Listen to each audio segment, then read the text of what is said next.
কি হলো? তোমরা দুজনে এখানে খেতে এসেছো কেন? তোমাদেরকে তো আমরা নিমন্ত্রণ করিনি। বলি, অন্যের বিয়েতে আয়োজনের নেমন্তন্ন ছাড়া খেতে আসতে লজ্জা করে না? কিছু মনে করবেন না বাবু, আমার মেয়েটা বায়না ধরেছিল, তবে মেয়েটাকে নিয়ে এসেছি। আপনি চিন্তা করবেন না, আমরা অতিথিদের সাথে খাবো না, আমাদের কিছু খাবার দিলেই হবে। কিছু খাবার দিলেই হবে? মানে এসব খাবার তোমাদের জন্য আয়োজন করেছি, নাকি কোথায় থেকে ভিখারি চলে আসে কে জানে? ওদের সাথে এত কথা বলছো কেন? ঘাড় ধাক্কা দিয়ে বের করে দিতে পারছো না? না, তোমরা আমার মাকে কিছু বলবে না। আমার মায়ের কোনো দোষ নেই। আমি আমার মাকে নিয়ে এসেছি। যেমন মেয়ে তার তেমন মা। বের হও, বের হও এক্ষুনি বলছি এখান থেকে। দয়া করুন বাবু, আমার মেয়েটা বড্ড আশা করেছে। আমাকে খাবার দিতে হবে না, আমার মেয়েকে একটু দিলেই হবে। বলছি তো এখানে কোনো খাবার হবে না, বেড়াও ওখান থেকে। আর নেমন্তন্ন ছাড়া অন্য কারোর বাড়ি যাবে না খেতে।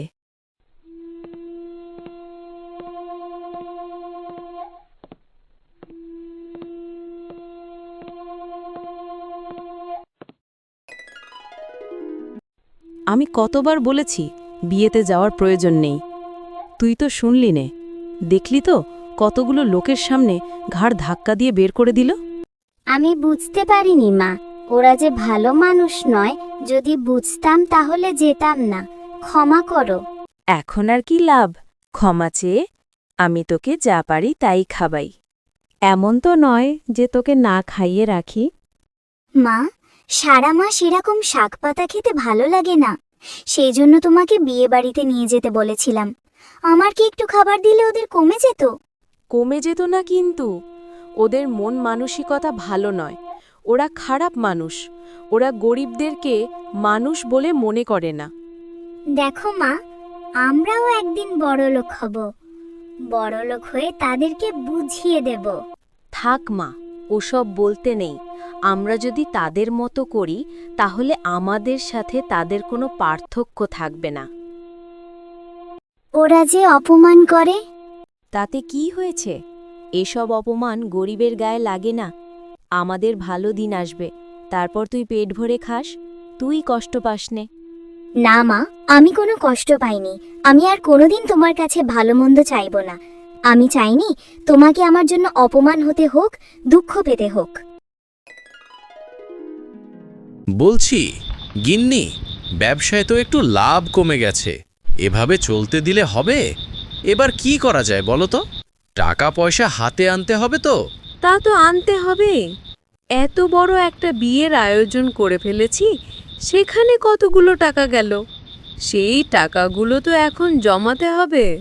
আমি ভাবছি এখন থেকে হোটেলগুলোতে আর টাটকা শাকসবজি দেওয়া যাবে না। টাটকা শাকসবজি কথা বলছো তুমি? তুমি আবার কবে থেকে টাটকা শাকসবজি দাও? সব তো বেঁচে যাওয়া আর পচা শাকসবজি ব্যবহার করো। ওটাই আমার কাছে টাটকা। আমি ভাবছি এখন থেকে সব কিছুতে ভেজাল মেশাবো। দেখব আরও কম দামে কিছু পাই কি। শাকসবজি থেকে মাছ মাংস সব কিছুই কম দামে আনতে হবে। ঠিক আছে, তাই করো।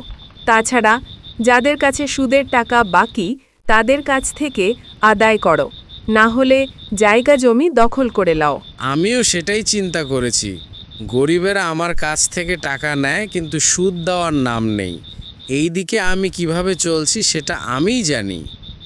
এত বকাবকি না করে আমি যেটা বলেছি সেটাই করো তো। আর কাল থেকে হোটেলে ভেজালের জিনিসপত্র দিলে আমাদের অনেক টাকা বেঁচে যাবে, বুঝলে? যদি লোকজন দেখতে পায় তাহলে?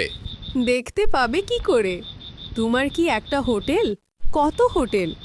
তার মধ্যে প্রতিদিন কত মানুষের আনাগোনা, তার মধ্যে কোনটা আসল কোনটা ভেজাল ঠিক করা যায় নাকি? ঠিক বলেছো তুমি। এবার থেকে আমরা সেটাই করব। আর বলো না ভাই, জানো তো কি হয়েছে? জানো তো, ভিখারি সাইমা ও তার মেয়ে জমিদার বাবুর বিয়ের আয়োজন বিনা নিমন্ত্রণে খেতে গিয়েছিল। জমিদার বাবু এমন অপমান করেছে, জীবনে আর খেতে যাবে না ওদের বাড়ি। কি বলো ভাই?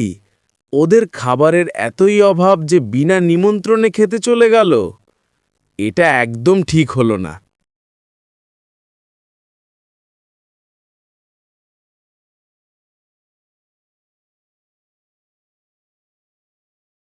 ভালোই হয়েছে। এখন থেকে আর কোথাও বিনা নিমন্ত্রণে যাবে না ওরা। এমন শিক্ষা দিয়েছে না, আর কেউ যদি নিমন্ত্রণ করলে সেখানে যেতে সাহস পাবে না। নিশ্চয়ই কষ্ট দিয়েছে। পাবে না তো কি, বুঝতে পারছো অনুষ্ঠানে কত লোক ছিল, তাদের মধ্যে ভিখারির মতো ঘাড় ধাক্কা দিয়ে বের করে দিল। তুমি আবার ভিখারির মতো বলছো? ভিখারির মতো আছে ওরা। ওরা লোকের বাড়ি কাজকর্ম করে সংসার চালায়, না কাজকর্ম হলে না খেয়ে থাকে। তাহলে তো ওরা বিনা নেমন্তন্নে যাবেই। ঠিকই বলেছ। তাছাড়া এত ভালো মন্দ খাবার কবেই বা খেতে পেরেছে ওরা? যদিও খেতে পারত, তবে ওদের কপাল ছিল। ওদের একদম লাজলজ্জা কিছুই নেই। আমরা এরকম পারি না বাপু। ওরা কিভাবে পারে বিনা নিমন্ত্রণে লোকের বাড়ি খেতে যেতে? এই শোনো শোনো, পেটে যদি খিদে থাকে তাহলে লাজ লজ্জা কিছু থাকে না। আচ্ছা, একটু কথার বিনিময়ে পেট ভরে খেতে তো পারবে? পেরেছে না একদম পেট ভরে খেতে। এমন অপমান করেছে যে পেট ভরে গেছে।